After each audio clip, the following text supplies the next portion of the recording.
The really great leaders just don't mind that their principles make life more difficult for everybody. In fact, they relish it. I used to think this because they were jerks. I'm like, why are you creating this difficulty for people? Why do you relish the difficulty? It's not because they like the pain, but rather the difficulty gives them an opportunity to teach the principle.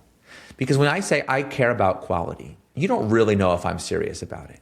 The only way you know I'm serious about it is there's actually a trade-off. Hey, we have a quality issue and it's going to cost us a bunch of money to fix it. But we don't have to. You're going to pay the money anyway. When I say, yes, there's no question about it, we're doing the right thing, then you're like, oh, I guess he's serious. But also, these difficulties yield breakthroughs. Welcome back. This is From Startup to Grown Up. My name is Alisa Cohn, and today I'm thrilled to welcome Eric Ries to the podcast. Eric is the entrepreneur and best-selling author behind The Lean Startup, and now he's back with a fascinating new book called Incorruptible. In this conversation, we riffed about why many so-called best practices are actually destroying companies from the inside out and the implications of that. Eric and I also dished about Anthropic, and we talked about why Costco is such a role model for so many entrepreneurs. This is a thought-provoking conversation about what it really takes to build a company that lasts, so please enjoy my fantastic conversation with Eric Ries. Eric, welcome to the show. I'm so excited to have you. I'm so glad to be here. Thanks a lot. I'm thrilled to talk with you about what you're up to these days. You know, when we last left our story, and this may not be true for you, Eric, but when your vast public left our story, you were really well known for Lean Startup. What happened? Fill us in. What took you from Lean Startup to here in just a couple of sentences? I've seen some things. I really thought of this new book as almost a report from the front lines. Like I'm a soldier returned from the front, let people know how it's going. The war is going really badly. Okay, we're getting our butts kicked. It's not going very well. But the good news is I do think we know what to do to turn it around. So that's kind of a bit like the virtual war correspondent. Wow. Very like George Washington reporting in from the front. It's a little bit how it's felt. Like the builders of the world are under siege. The practices that we've been told are the best are leading us into ruin. And our economy is in shambles. But other than that, how was the play? Yeah. That's right.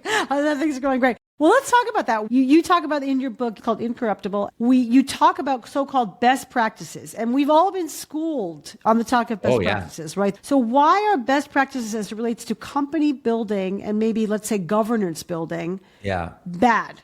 Best practices are bad, up is down. Just having best practices is not bad. It's the particular ones that we've all been taught are good. They seem like they were like a reasonable thing to try, but we've run the civilization scale experiment. And on both the leadership side and the governance side, they've been found extremely wanting. So I would say like the deep question of why I think has a lot to do with the financialization of our economy and the move away from building and making things as kind of the primary leadership virtue towards financial targets as the primary virtue. So what's interesting is we've built an economy in which so many leaders lose control of their company. Like it's almost an epidemic. When they do lose it, quite often the mission, the spark, the purpose, the thing that made the company worth building in, investing in the first place gets lost.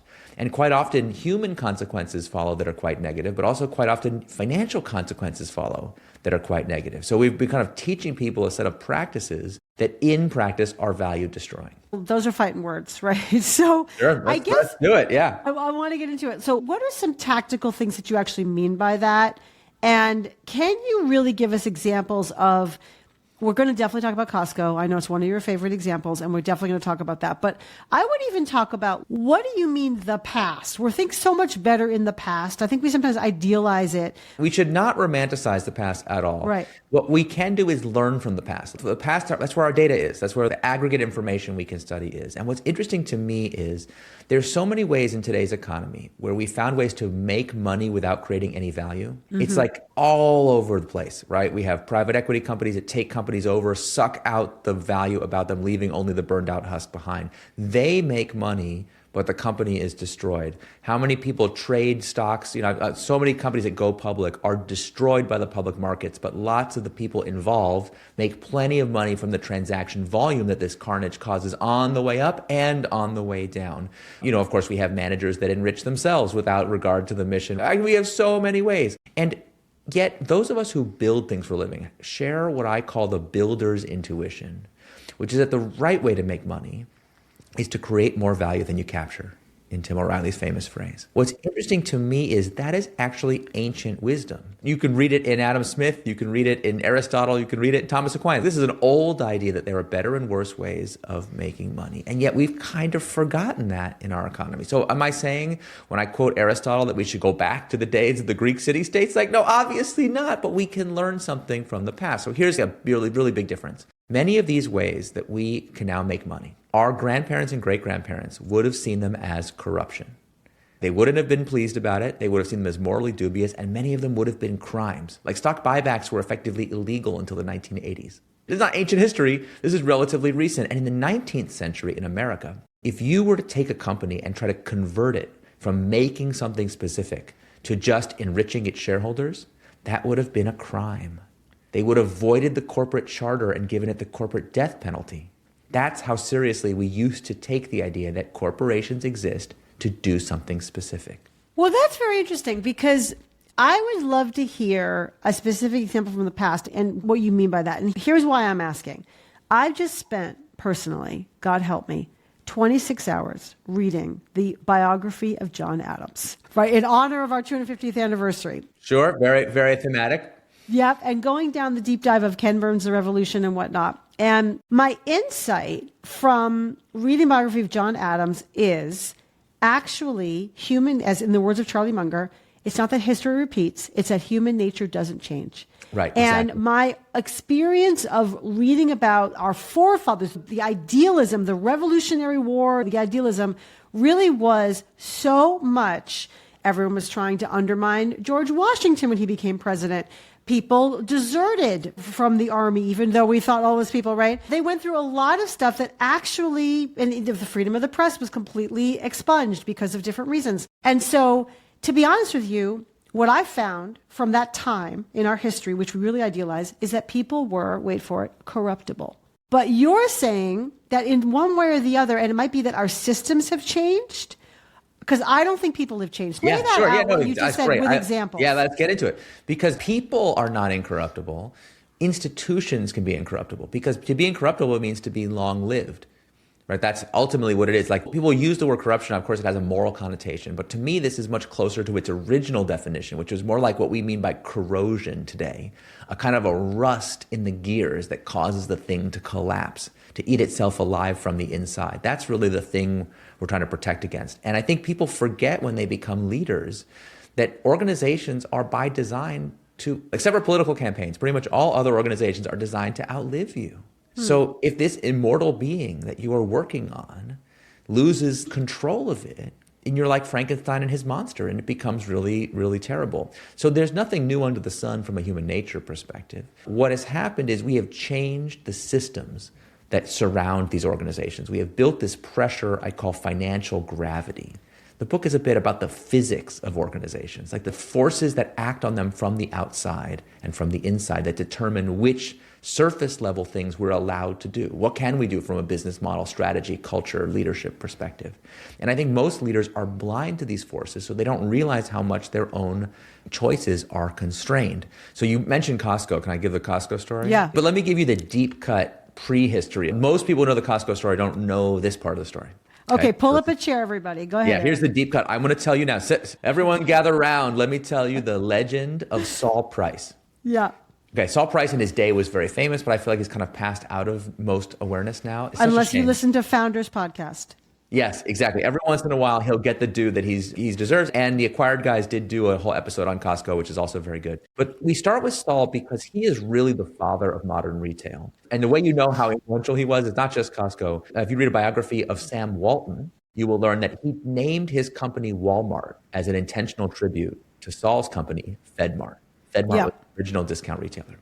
Now, I have a personal connection to the Sol story because I grew up in San Diego where all this drama took place. So ready for some tea. Here it goes. Yeah. So, Sol, before he became a retailer, was a lawyer where he was trained to treat the client as his fiduciary, which is a word that just means he had to put the client's interest before his own. It's a very old-fashioned word, which today we don't use very often except when we're talking about fiduciary duties to investors, which I think is very telling. But Sol, when he became an entrepreneur, he was like, my fiduciary duty is to the customer. That's my client. So for example, one of my favorite Sol stories, his competitors hated him, were always trying to drive him out of business because he capped his own margins. He wouldn't mark an item up more than 14%, no matter what. So he was always the low price leader, except when his competitors would try to undercut him on price by doing the loss leader strategy. Whenever they would do this, Sol would take their Sunday circular ads and paste them up all over his own store with signs that said, "Don't buy this product from me. You can get it cheaper down the street." Okay, that's the kind of person he was. So customers trusted him. They loved shopping at FedMart. People would drive miles out of their way. So the company thrived. He started in the 1950s all the way through to the 1970s. It went public. He became a very wealthy man. His investors made ungodly amounts of money. Everyone should have been very happy, but nobody was. So human nature being what it was, the investors always wanted more, faster growth. They wanted him to raise prices because he could get away with it. They wanted him to cut wages because he could get away with it. And Sol was a stubborn SOB, never would do it. So as a public company, he was constantly fighting with investors, so much so that he brought in new investors to buy out the old investors, to take a controlling interest, to try to take the company private. He thought if he had a new board of hand-selected people, they would understand his model better, but it didn't work because they're subject to the same financial gravity that he was. All these so-called best practices, high prices, low wages, growth at all costs, you know the drill. It goes by the name of what we call shareholder primacy today. All this culminated in a big fight in the year 1975. Sol had been building FedMart for more than 20 years. I think it had $400 million of sales. Now it was a huge company. And one day he came into work and he couldn't get into his office because they had changed the locks on the doors and he didn't work there anymore. Now, this is one of these sad stories. It happens all the time. In the book, I have 200 years of these stories of founders losing control, of companies being redirected, decapitated, you name it. But this story is interesting because it provides us a really clear A-B split test of business. Because what happened to FedMart? Well, the new investors installed their own leadership, took the company away from its historical ethos of trustworthiness, and within 7 years, they had bankrupted it. It was completely liquidated by 1982. And what's so interesting is they did this destruction in the name of profit.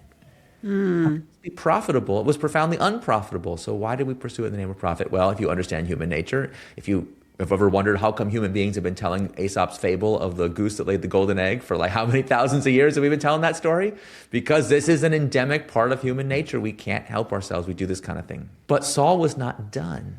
This is what's so interesting to me about the story. He took 2 weeks off and then he was back at work. He literally, I love this, he leased the office upstairs from FedMart and was back at work with a new company he called Price Club. Everyone's expecting, where's Costco in the story? We'll get there. We're almost there. When I was a kid, there was no Costco. There was only Price Club. That was where we shopped. My family shopped. It was a very successful company. He replicated the success of FedMart in a new company that reflected his ethos. And one of the other people that worked with him at FedMart was a guy named Jim Sinegal. Jim had worked his way up from stock boy to executive. Sol was a big believer in promoting from within. And with Sol's blessing, he also left to start his own company. And a few years after that, Jim's company and Sol's company merged to form a company that they called Price Costco. But we just call Costco today.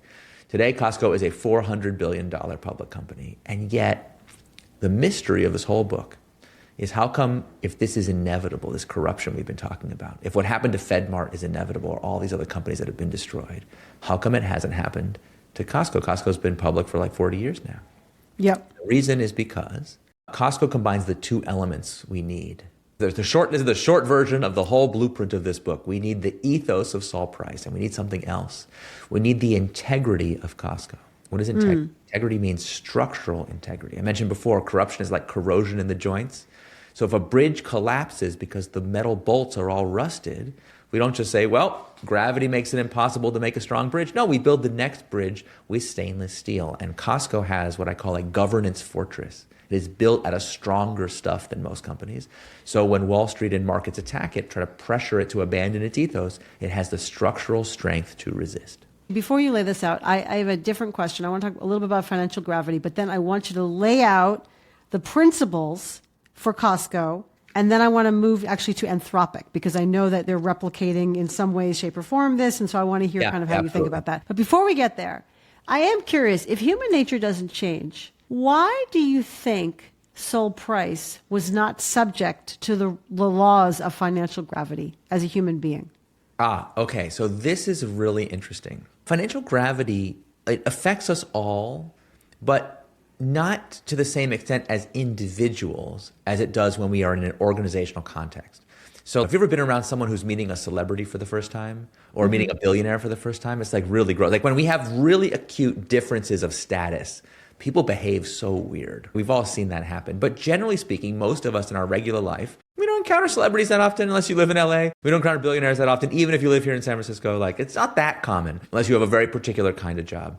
The problem is that organizations receive far more influence because all the people that make it up are like a receiving antenna for this gravitational pressure. So individual people quite often have the integrity and strength to resist. Sol is not unique in that way. Think about the life work of John Mackey or anything of any principled leader you admire over the years who's been able to stay true to their mission. Obviously, Yvon Chouinard at Patagonia is a very famous example, but there's plenty of people who are outliers. The difficulty comes when we try to embody that ethos in an organization. And it's a double difficulty. First, it's very difficult to get the company to reflect the principle in the first place.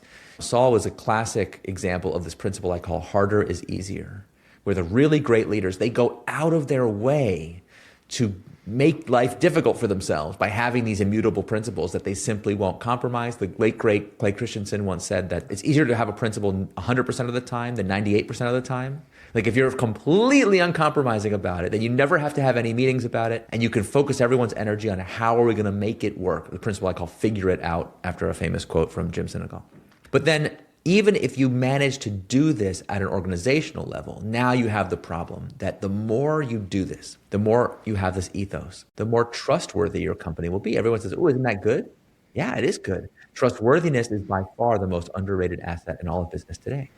But if you start stockpiling this incredibly valuable asset, people will try to steal it from you. I just feel like such an obvious thing that I didn't understand for so many years in my career. I used to think success will give me power, will give me freedom. But for organizations, success is a liability because the more successful you are, the more valuable you are as a target. As I say in the book, the more gold in the goose, the more tempting it is to butcher it. So that's why I think we see this pattern over and over again, that very few founders have both the integrity personally, the ethos personally to do this. But then even when they do, they tend to be very naive about how the market will react to what they created. Yeah, that's so well said and so well explained. And I guess I just want to say it's kind of it's a nuanced and sophisticated view of how these things go. So lay it out for us again, using Costco as an example, how Costco created this governance fortress. Yeah, so there are many different mechanisms to create this structural integrity.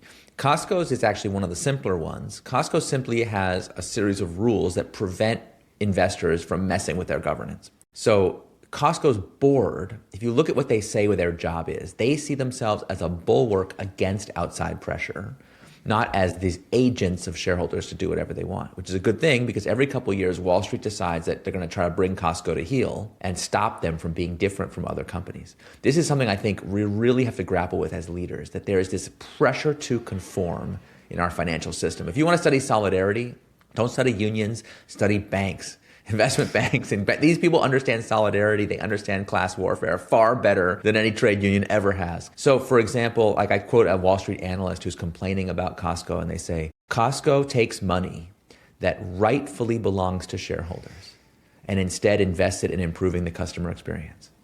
This is like a criticism of Costco because the conception of shareholder primacy is that customers and employees are a resource to be mined for the benefit of shareholders. Well, Costco's board doesn't see it that way. So for example, if you want to change the governing bylaws at Costco, you have to get a supermajority shareholder vote. I think it's 66% or 75%. You have to get a really high threshold bar to pass an amendment. But critically, it's not percentage of people who show up to vote. It's percentage of all shareholders. And Costco has millions upon millions of retail shareholders who are people who love Costco. So they are actually the hardest audience in the world to convince to change. They had a recent shareholder proposal. They were being pressured over their DEI policies. Even at a time when DEI is crazy unpopular, Costco got 98% of shareholders voting in favor of defending their policy. And you can't convince me that 98% of Costco shoppers are woke, okay? Like the defense was not even about DEI, but simply who should get to decide.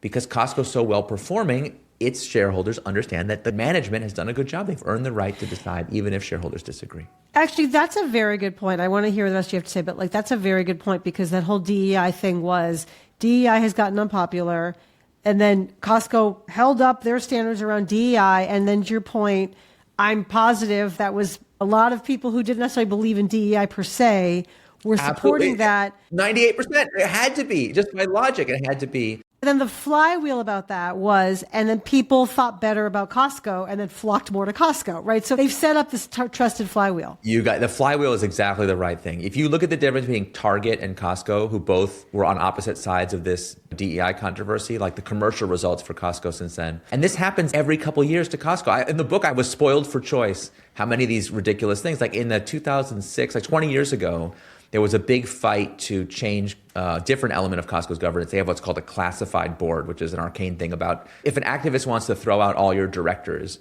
how quickly can they do so? The classified board makes them have to do the activism over the course of multiple years. And a declassified board means that if they win the vote, one time, it's over. So anyway, Costco and Kroger were both being attacked by the same group of analysts and governance experts and whatever. And it's so funny because if you read the briefs, they'll say this practice by Costco leads to management entrenchment, which leads to poor performance. I'm like, Costco is one of the best performing stocks like in the last 40 years on the public markets. Poor performance, what are you talking about? Like this has become an ideological conviction, totally divorced from reality. In fact, so much so that since 2008, I love this stat, 2008, companies that have been rated to have bad governance have outperformed companies rated to have good governance. So what are we doing here? Like, where does this good governance come from? Anyway, so Kroger and Costco were both attacked by the same group. Costco, because it had this supermajority provision, said basically F you. And Kroger was very eager to rush into that void. Just like Target was like, ooh, we can capitalize on this trend.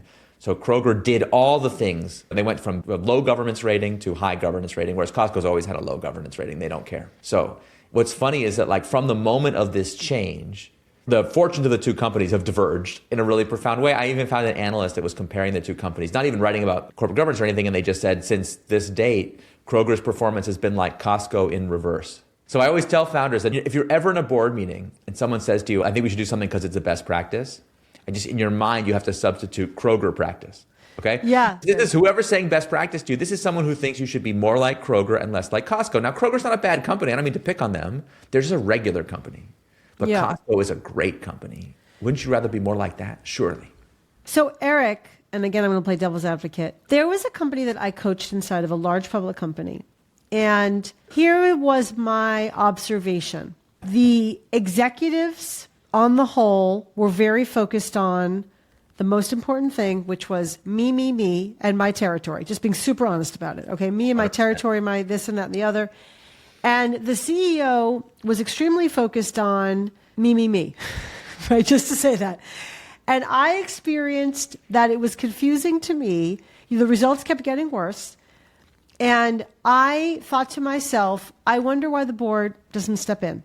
And I thought that to myself as the years went by, and indeed they were ultimately bought by private equity. And I just want to say that management entrenchment in that case was real and true and actually quite absolutely value destroying. Totally. So I can understand why people are concerned about management entrenchment. Mm-hmm. Management entrenchment is one of the problems. But right now we're kind of locked into this zero-sum struggle where companies are either investor-controlled or they're founder-controlled or entrenched control. Like those are basically the two options, neither of which is any good. But what's funny is that if you reconceive corporations, like if you think about them like they were little polities, like ancient Greek city-states, right? You're like, oh, okay, it's a nation state. It's a political entity. Like what is an organization? Like it is a particular idea about how power should be shared between human beings, right? Like this is a little bubble of utopia, like a little spaceship that carries its own environment within it. Somebody thought we should be ruthless or we should be kind. We should be egalitarian or we should be hierarchical or whatever. It has a certain idea embedded within it. And you ask yourself these governance ideas, if I took them over to the poli-sci department and decided to study them over there, what would they say? And I was like, hey guys, we have two possibilities for companies. You can either be emperor for life, or we're going to have a system where the tourists can vote. Those are the only two options. Yeah. Your poli-sci professor would be like, oh honey, you've taken out a bad trip. That's all you can think of? Nothing else? We've been working on this problem for a couple hundred years now. We've got some pretty good ideas. Have you heard of checks and balances? Huh? Have you heard of the idea that the citizens should be the ones who vote? Have you heard about have you heard of any of this stuff? Have you heard that faction can balance faction? Have you read the Federalist Papers? Like, for some reason, these ideas have not penetrated into business. You can decide why. So yeah, I don't think we should have permanent emperors either. In fact, being the emperor is psychologically very destabilizing to the emperor. That's part of the problem. Like, if you study, everyone's obsessed with the Roman Empire, but like, did anyone pay attention? Why did it ultimately, what we call hubris syndrome in the psychology research is what happens to you if you have this power. So in the book, I argue for what I call mission-controlled companies that are able to blend a proper role and appreciation for investors and outside feedback with a proper amount of autonomy and integrity on the part of the management structure. And there are lots of ways to achieve it. That's what's so cool to me studying this. I was really surprised because I was taught, like everybody else, that we have already worked out the only and best way to make a company, which already you can feel the contradiction, because how can it be the best if it's the only? You got to be a Delaware C Corp, venture backed, blah, blah, blah, the shareholder primacy, independent directors. I bought that stuff hook, line, and sinker. I was told it was the best by very smart people. And what surprised me is not only is it not the best, we have great research on this now. So we know that it's not the best by a lot. There are so many other forms that I never heard about when I was a founder, literally never heard of. And as I've become like a collector of these things, some people collect baseball cards, but I've been collecting alternative structures for companies. There's so many. And they all reflect different values, different priorities, different ideas of what it means to be a human organization. I just think that's really beautiful. And I think that diversity of forms is something that's been lost in our age of monoculture that I'm excited to bring back. Oh my gosh, that's so philosophical. I love it.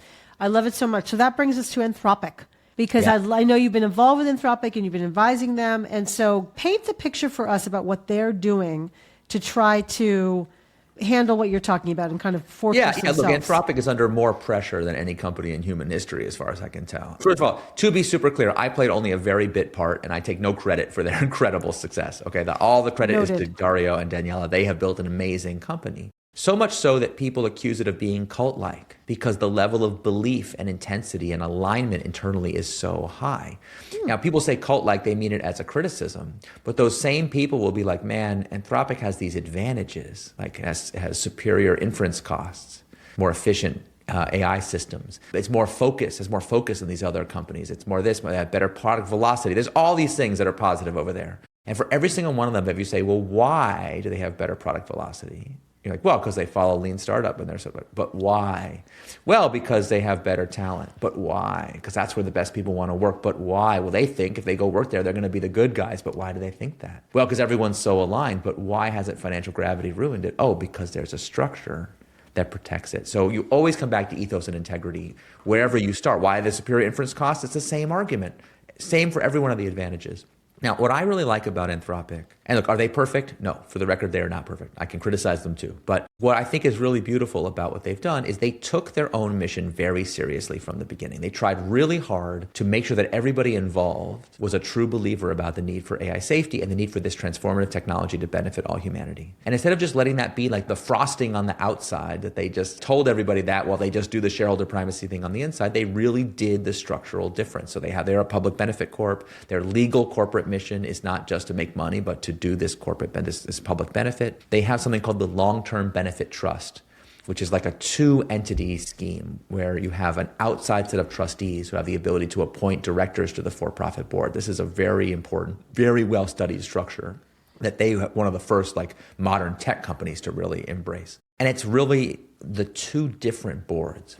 It gives it that checks and balances character, which is really powerful. So they've done a bunch of things right that I think is part of why they've been able to maintain their integrity, despite being bullied and attacked by both the largest companies on earth and the largest nation states on earth. Like, it's been a pretty rough road, yet somehow they've been able to maintain their integrity so far. So you would list that out as, and I want to dive into the board in a second, the structure of that board, the two-part board, also probably clarity of mission, and then it sounds like, especially the founding team, all being focused on kind of safety and serving humanity. Are those the elements that you would say are the most important for their success in terms of governance? You got it exactly right. Basically, like in the lingo of corporate governance, it's purpose, coherence, integrity. And tell us a little bit more about that two-part board, and then I want to ask you more about how Anthropic is faring now, because actually there's more shareholders in the loop, right? But quite a few. Yeah, quite a few. This is the hottest stock on the planet. It's unbelievable to me. I know. You won't believe how many people I tried to get them into Anthropic when it was worth almost nothing are now calling me, begging me to get them in at $1 trillion valuation. I'm like, well, you could have just listened to me in the first place, Eric, not a single person has said they're sorry. You could have called me, Eric. If I had realized how big it was going to be, then I would have done a lot of things differently.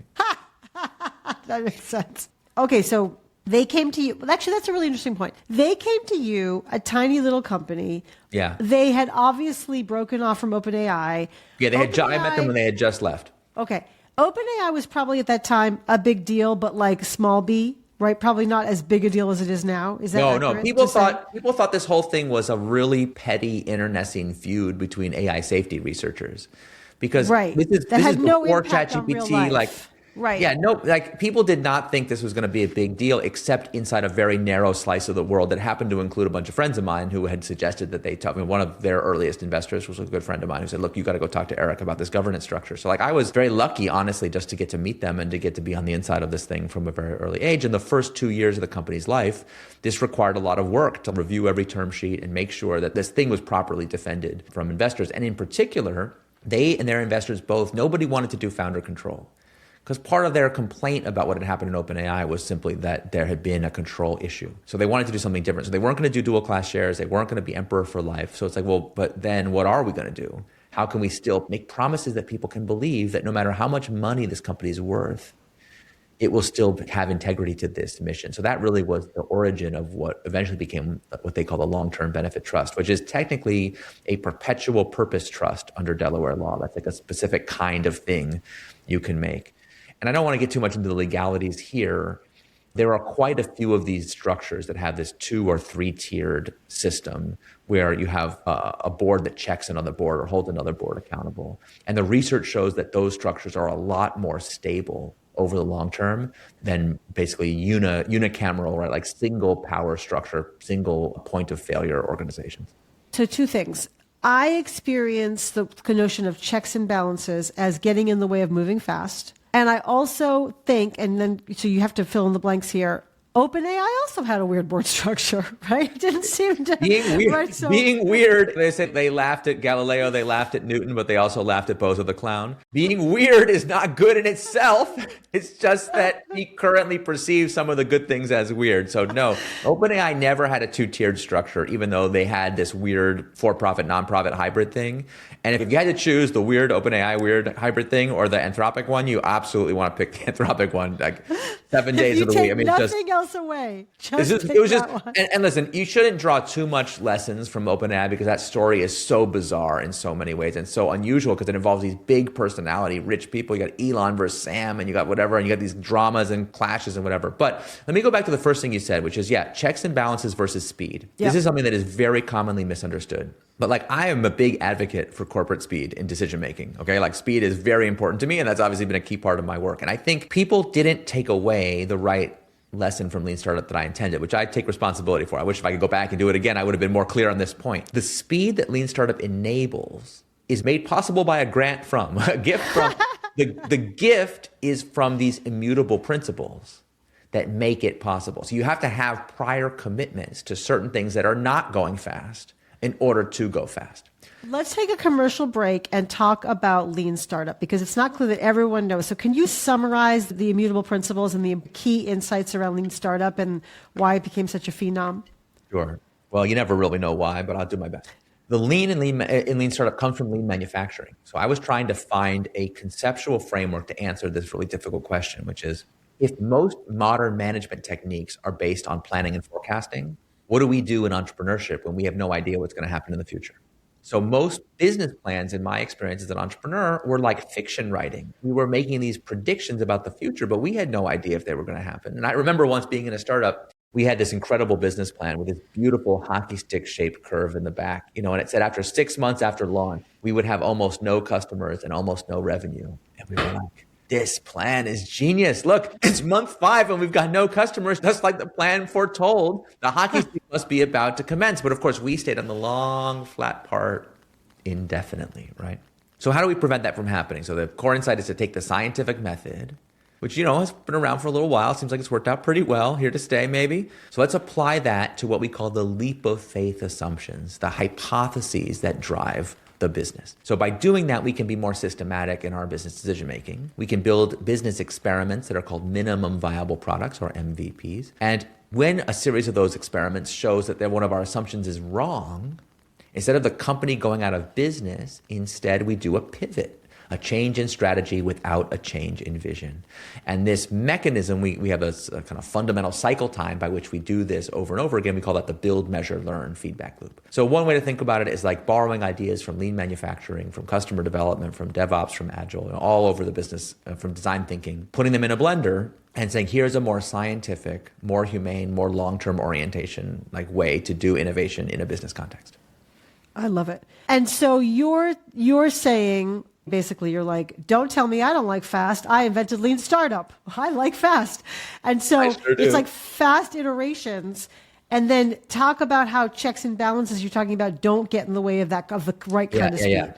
So this requires, I think, a deeper understanding of how are corporate decisions actually made. And for people who have never been on the inside of a super growth company or a big, this can be confusing. So if you actually stand for something in a company, whether that's speed or scientific decision making or whatever, you will have this problem. You will live your life under siege from people wielding spreadsheets, okay? And you're like, look, I think we should keep our customers alive. And someone's like, but I have a spreadsheet here that says there's an ROI.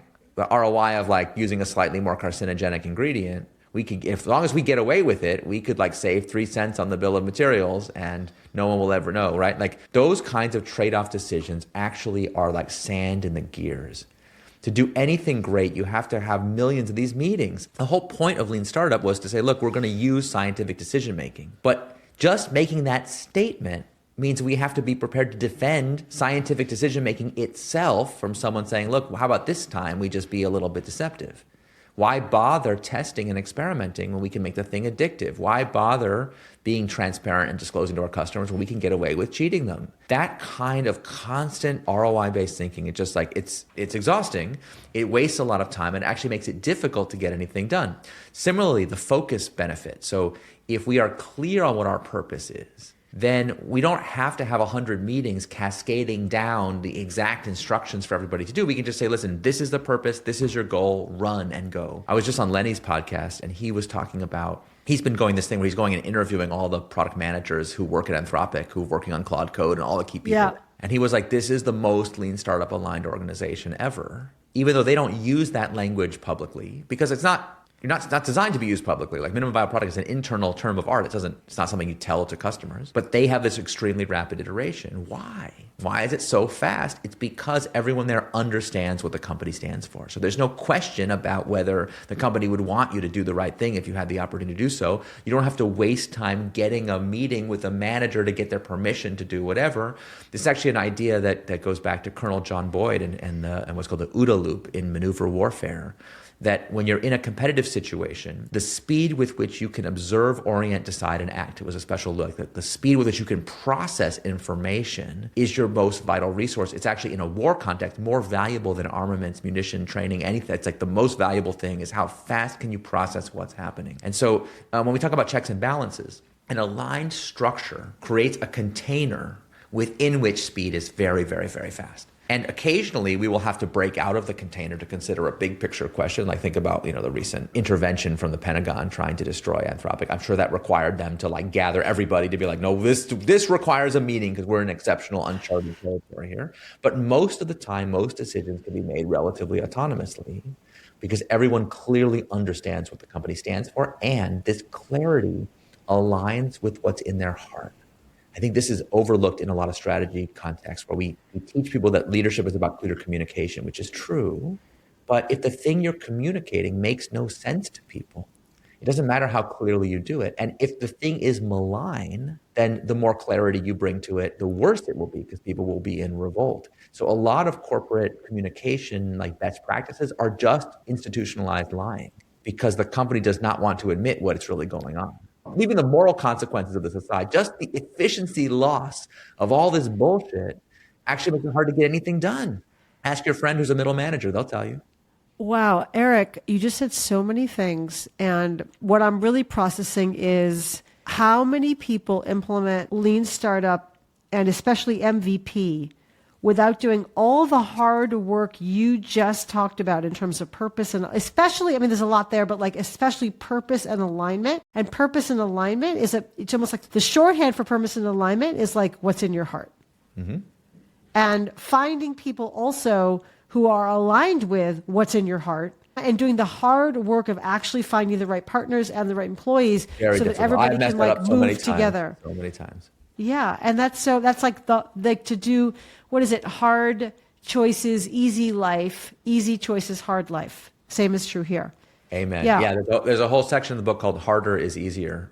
Yeah. I've observed it in the great leaders, the people who are way better at this than me, by the way. I find this very difficult because I'm conflict averse. I don't like to get into fights with people. Like, I don't want to have a big brouhaha about it. I want us to all just get along, right? The really great leaders just don't mind that their principles make life more difficult for everybody. In fact, they relish it. I used to think this because they were jerks. I'm like, why are you creating this difficulty for people? Why do you relish the difficulty? It's not because they like the pain, but rather the difficulty gives them an opportunity to teach the principle.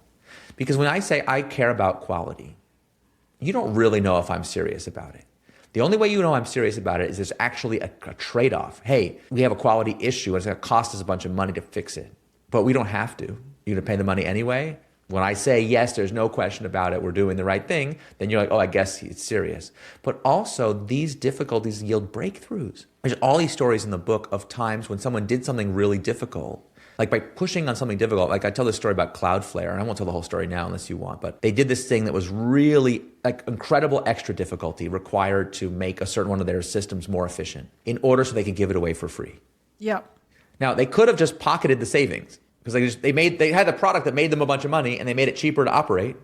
They could just increase their own margins. But the really great leaders, most of them know that margin is actually a source of liability. So they weren't that excited about that. They wanted to give it away for free. Now, what's so funny about this story, of course, Cloudflare today is a $70 billion company. So giving this thing away for free turned out to be very profitable. But I was talking to Matthew Prince about it the other day, and he's the founder. He's the founder and like, CEO. This story is like 14 years old now. He was like, I realized the other day that one of the systems we invented is still the technical state of the art in the industry because nobody has ever been able to do it better than we did at that time. And he was just like, he was just mentioning that by the way. And I'm like, yeah, that makes perfect sense to me. No one else would be crazy enough to feel like they need to figure it out. So you get these breakthroughs that you wouldn't otherwise get because you're breaking people out of their either or compromise thinking and saying, no, we have to find a both and solution. And if you've read any of the books like, Good to Great or Built to Last, like they're both and, that's such a critical like stimulus to human creativity. And yet most businesses, when we encounter a constraint, we just compromise around it to avoid having to have the hard conversation of what do we really stand for? What is right here?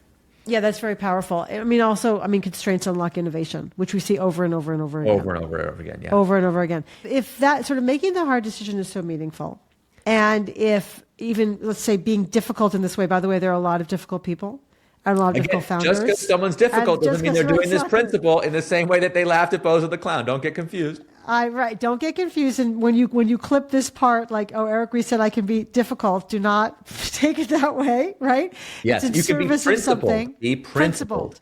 Better to say principled. Eric, if that's true, and you know that's true, and that's in your heart, to use your word, why haven't you built the skill to be principled in that difficult way?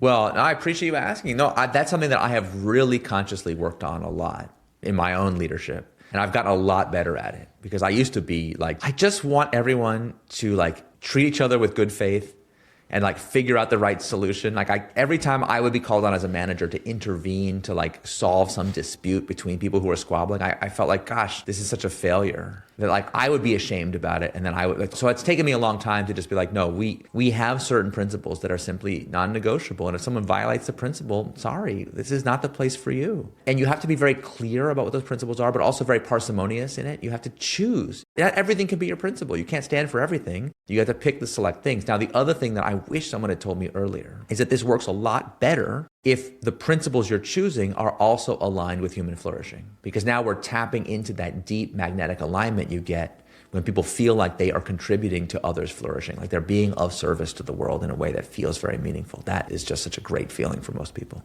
Wow.